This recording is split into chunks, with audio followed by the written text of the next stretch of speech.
السلام عليكم ورحمة الله وبركاته. أبطال الصف الثاني الإعدادي، مرحبتين ومرحبا. إن شاء الله تكونوا في أفضل حال يا رب. إن شاء الله النهاردة هنشرح قاعدة إف، الحالة الشرطية الأولى والحالة الشرطية الثانية. القاعدة ديت موجودة في الوحدة الأخيرة. ركز بقى معايا يا بطل أنت وهو. قاعدة إف الحالة الشرطية الأولى بتتكون من إيه؟ قال لك بتتكون من إف. بعد إف بقى الحالة الشرطية الأولى بتحب مين يا مستر؟ بتحب المضارع البسيط اللي هو البريزنت سيمبل. وبتكره مين؟ الجملة التانية تكره ويل والمصدر. ركز بقى معايا كده. يبقى هنا الحالة الشرطية الأولى من اف بتحب المضارع البسيط، هنشرح كل حاجة دلوقتي. والجملة التانية هيبقى ويل، يبقى اف بعدها مضارع بسيط لو الناحية التانية فيها ويل. ماشي.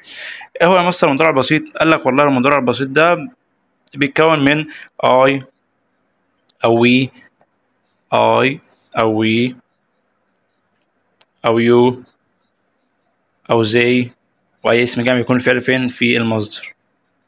أما مع هي أو الفعل هي أو شي أو إت بنضيف للفعل في الآخر حرف إيه؟ بنضيف للفعل اللي في الآخر حرف الإس.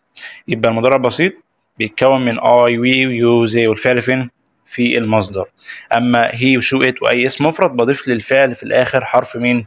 حرف الإس. ده في الإثبات. أما في النفي قال لك والله مع أي وي ويو زي بنفي بحاجة اسمها دونت. أما مع هي وشو إت بنفي بحاجة اسمها doesn't. ركز بقى معانا كده. don't و doesn't دائما بيجي بعدها الفعل فين؟ في المصدر. يبقى if دائما بعدها هي بتحب المضارع البسيط اللي هو البريزنت سيمبل. امتى يا مستر؟ لو في الجملة التانية will.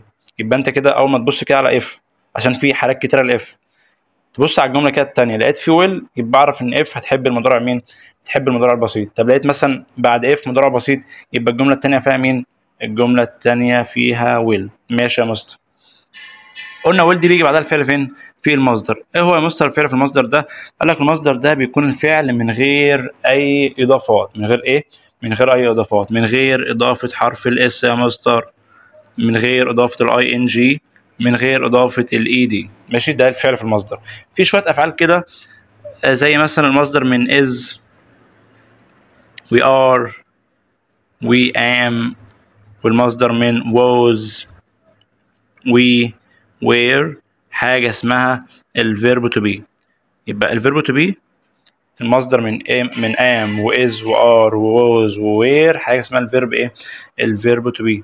بس كده يا مستر. في كمان حتة يقول لك ايه؟ المصدر من has we had. يبقى ايه هو؟ have. المصدر من has و had حاجة اسمها الفيرب to have. يا مستر المصدر من does و doing we did حاجة اسمها الفيرب ايه؟ الفيرب to do. يبقى اذا يا شباب will ديت ما بيجيش بعدها ولا is ولا are ولا am، لا، عشان احنا قلنا will بيجي بعدها الفعل في المصدر، والمصدر من am و is و are ايه هو؟ المصدر من am و is و are be. المصدر من am و is و are be. will ما يجيش بعدها ولا has ولا had. ليه يا مستر؟ عشان المصدر من has و had حاجة اسمها الفيرب to have. will ما يجيش بعدها does ولا doing ولا did، لا، يجي بقى المصدر منهم، والمصدر منهم هو ايه؟ هو do. يا مستر بستخدم الحالة الشرطية الأولى إمتى؟ قال لك نستخدم الحالة الشرطية الأولى للتحدث عن مواقف حقيقية ممكن تحصل فين؟ ممكن تحصل في المستقبل. يا مستر عايزين أمثلة؟ يعني هي الاتنين. هنا في نستغل الحتة دي ونحط لكم إيه؟ مثال. بص كده. يقول لك if it not، تمام، we will not home. في أول نقط يقول لك إيه؟ if it rain ولا rains. وفي تاني نقط يقول لك إيه؟ stay ولا stayed. ركز بقى يا بطل أنت هو كده. أنا هحل أنا السؤال ده. ركز معايا كده. يقول لك إيه؟ if it، أنا مش عارف if ديت الحالة الشرطية كام؟ الأولى ولا التانية ولا التالتة ولا الصفرية؟ نكمل نشوف الجملة التانية بتقول لك إيه؟ we will. لا لا، أنا مستر في will. أول ما أشوف will يبقى أعرف إن ده الحالة الشرطية الأولى. يبقى الحاله الشرطيه الاولى اف بتحب المضارع البسيط. اف بتحب مين؟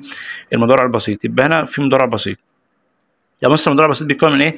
من اي وي ويو زي، والفعل فين؟ في المصدر. اما مع هي وشي وات بضيف للفعل حرف فين؟ حرف ايه؟ حرف الاس. هتبقى الاجابه هنا ايه؟ هتبقى الاجابه هنا رينز. تمام؟ ماشي يا مستر. وي ويل، احنا قلنا ويل بيجي بعدها الفعل فين يا شباب؟ والله يا مستر ويل بيجي بعدها الفعل في المصدر، والمصدر بيكون من غير اضافه الاس، من غير اضافه الاي ان جي، من غير اضافه الاي دي، فتبقى الاجابه ايه؟ هتبقى الاجابه ستي. سهله يا شباب ولا صعبه؟ سهله يا مستر. ماشي تعالى نكمل. يبقى اذا الحاله الشرطيه الاولى بتتكون من اف، واف بتحب المضارع البسيط اللي هو بريزنت سيمبل، مضارع بسيط. وبتكره مين؟ بتكره ويل، ويل بيجي بعدها الفعل فين؟ في المصدر. طب يا مستر هنفترض ان اف جت في النص، هي اف بتحب مين؟ والله يا مستر انت لسه قايل اللي هي بتحب المضارع البسيط، يبقى اللي هي بتحبه هيجي بعدها على طول. يبقى هنا مضارع بسيط اللي هو بريزنت سيمبل. وبيكره مين؟ بيكره ويل يا مستر، يبقى نجيب ويل هنا في الاول وبعدها الفعل فين؟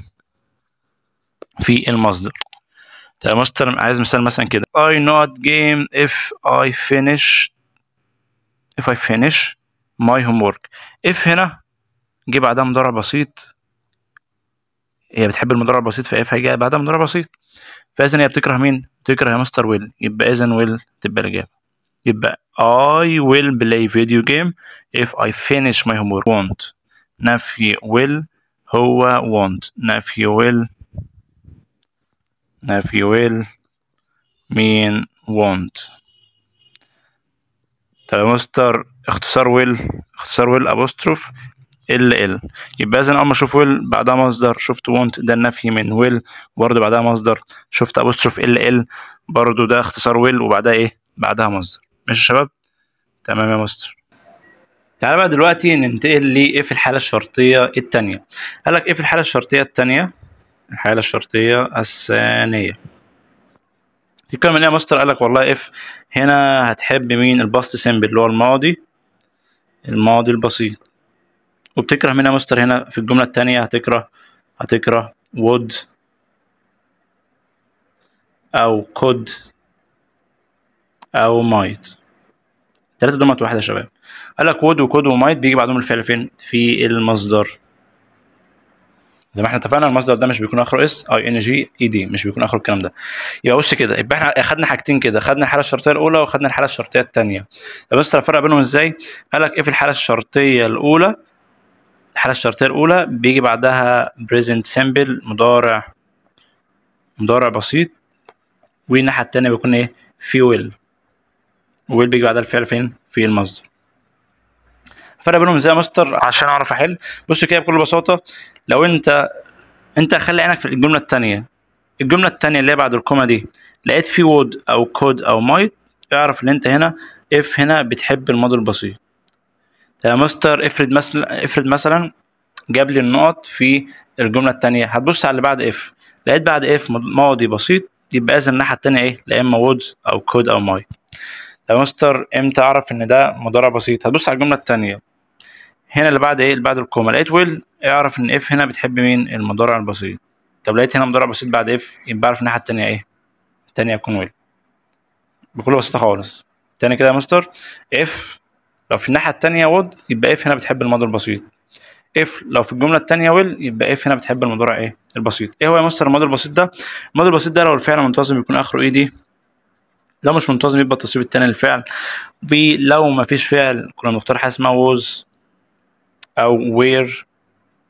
ووز ديت مع اي وهي وشي وات واي اسم مفرد، اما وير مع يو وي وزي واي اسم جمع. وكنت بنفي بديدنت، كنت بنفي بديدنت، وديدنت بيجي بعدها الفعل فين؟ في المصدر. هي دي القاعده يا شباب. يبقى اخر مره عندنا اف، افرق بينهم ازاي؟ الحاله الشرطيه الاولى والحاله الشرطيه الثانيه. الحاله الشرطيه الاولى اف بتحب الماضي البسيط امتى يا مستر؟ لو في الجمله الثانيه فيها وود كود ايه؟ مايت. اما ايه في الحاله الشرطيه الاولى بتحب المضارع البسيط امتى يا مستر؟ لو في الجمله الثانيه فيها ويل. تعالى كده نتنقل، تعالى كده ايه نتنقل.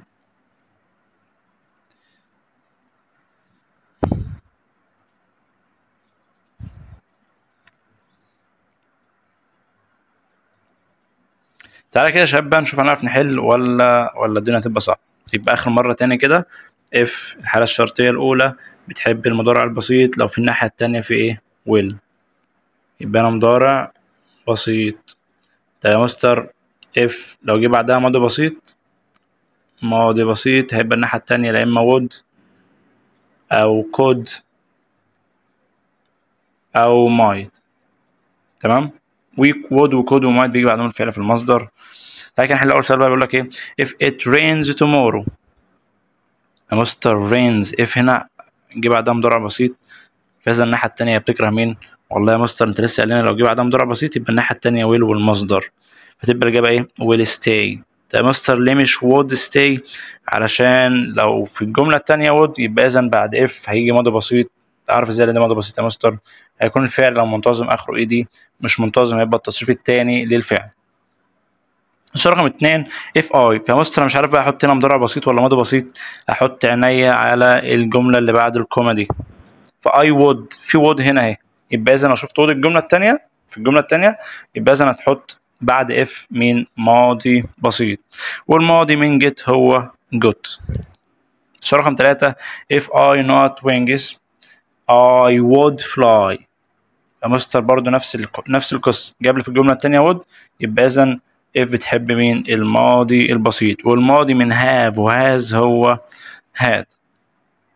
رقم 4 if it not tomorrow we will. في will الناحية التانية، يبقى إذا if بتحب المضارع البسيط، والمضارع البسيط بيتكون من I we you they والفعل في المصدر، أما مع he وشي وإت الفعل مضاف له حرف الإس، أختار اللي آخرها حرف الإس دي. واحد يقول لي يا مستر ما رقم A rains آخرها حرف الإس، هي أصلا will بيجي بعدها الفعل في المصدر ما تنفعش أصلا، وغير كده will ما ينفعش تيجي بعد if. السؤال رقم 5 what would you do. جاب لك would، يبقى إذا if بتحب مين؟ الماضي البسيط. هنا هبص على الماضي، هستبعد دي وهستبعد دي وهستبعد دي. هي الماضي where عشان I وهي وشو it بتختار was في الماضي، أما you وي وزي نختار مين؟ بنختار where. السؤال رقم 6 we lived by سي وي وود. احنا قلنا وود بيجي بعدها الفعل فين؟ والله يا مستر وود بيجي بعدها الفعل في المصدر، فتبقى الإجابة swim. السؤال رقم 7 if I know the problem I would try. في هنا would، يبقى إذا if بتحب مين؟ الماضي البسيط، والماضي البسيط من understand هو understood. يا رب تكون فاهمين يا شباب، هي القاعدة تافهة جدا أصلا. السؤال رقم 8 بيقول لك ايه if you not hard you will. والله يا مستر في الناحية التانية will، يبقى if بتحب المضارع البسيط، ويو هنا يجي بعدها الفعل في المصدر، فتبقى الإجابة study. السؤال رقم 9 if they had more time. جاب لك هنا بعد ايه؟ جاب لك بعد if ماضي، يبقى إذا if بتكره مين بقى؟ لو جه بعد if ماضي يبقى إذا الجملة التانية لا إما فيها would أو could أو might. أبص كده في الاختيارات لقيت مين؟ لقيت would finish. ماشي يا شباب؟ نخش على التصحيح. if I not the race I will. والله لقيت will الجملة، لقيت في الجملة التانية will، يبقى إذا هنا if بتحب المضارع البسيط، وI we use بيجي بعدهم الفعل في المصدر، فتبقى الإجابة win. السؤال رقم 2 if I not a plane I would fly around the world. جاب لي في الجملة التانية would، يبقى إذا هنا if بتحب الماضي البسيط، والماضي من have هو had. السؤال رقم 3 if you study hard you know the test. والله هنا جاب لك بعد if مضارع بسيط. بص انت بتعرف ازاي ان الفعل هنا في المضارع ولا في الماضي؟ بكل بساطة خالص، لو الكلمة اخرها اي دي يبقى ديت في الماضي، تصريف تاني يبقى في الماضي، جاب لك الفعل في المصدر او الفعل مضاف لحرف الاس يبقى ديت في المضارع. فهنا study ديت في المصدر مضافلهاش اي اي دي، فهنا ديت في المصدر عادي، فتبقى الإجابة هنا will ايه؟ will pass. السؤال رقم 4 if you help me I not faster. هنا برضو help جت في المصدر، يبقى إذا ده مضارع بسيط، يبقى إذا الناحية التانية if بتكره مين؟ بتكره will بيجي بعدها الفعل فين؟ في المصدر، فتبقى will finish. السؤال رقم 5 if we not the championship we will جاب لك will في الجملة التانية، يبقى إذا if بتحب المضارع البسيط، والمضارع البسيط مع I و ويو زي بيبقى الفعل فين؟ في المصدر، فاشيل حرف إيه؟ هشيل حرف الإس. رقم 6 if Hala studied more carefully she not fewer mistake.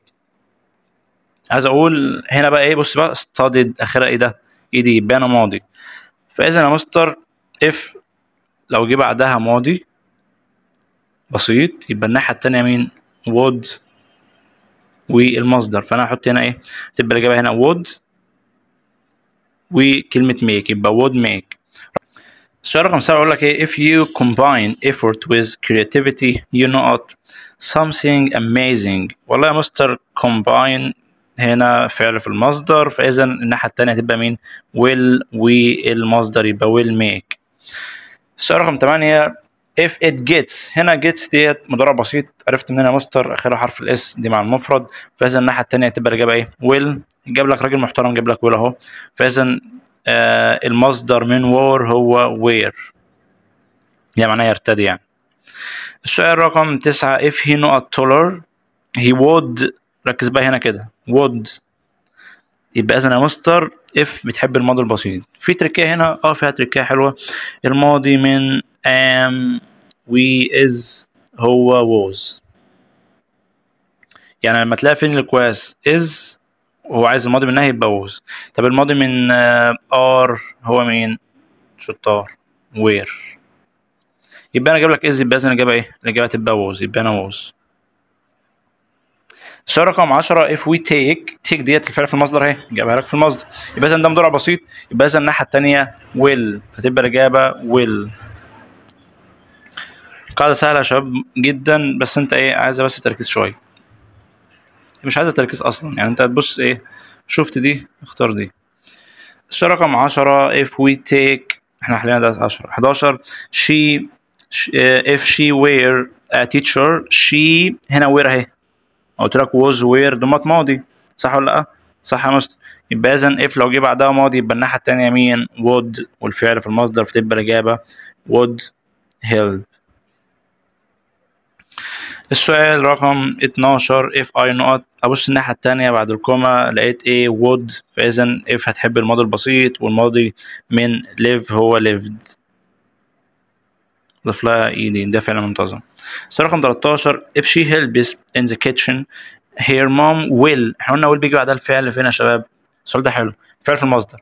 لو انا لسه قايل لكم لو تفتكروا المصدر من am و is و are و was where حاجه اسمها الفيرب ايه؟ الفيرب to be، شطار. السؤال رقم 14 if he were a doctor he would، احنا قلنا would بيجي بعدها الفعل فين يا شباب؟ would بيجي بعدها الفعل في المصدر يا مستر، فاذا الاجابه ايه؟ المصدر ده مش بيكون اخره اي ان جي، فتبقى الاجابه هيلب. السؤال رقم 1 فيه تصحيح الخطا if I am you I would.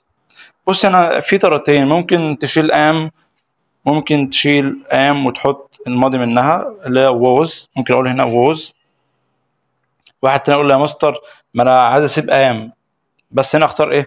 اختار would، اختار will، بدل would يبقى will، صح برضه.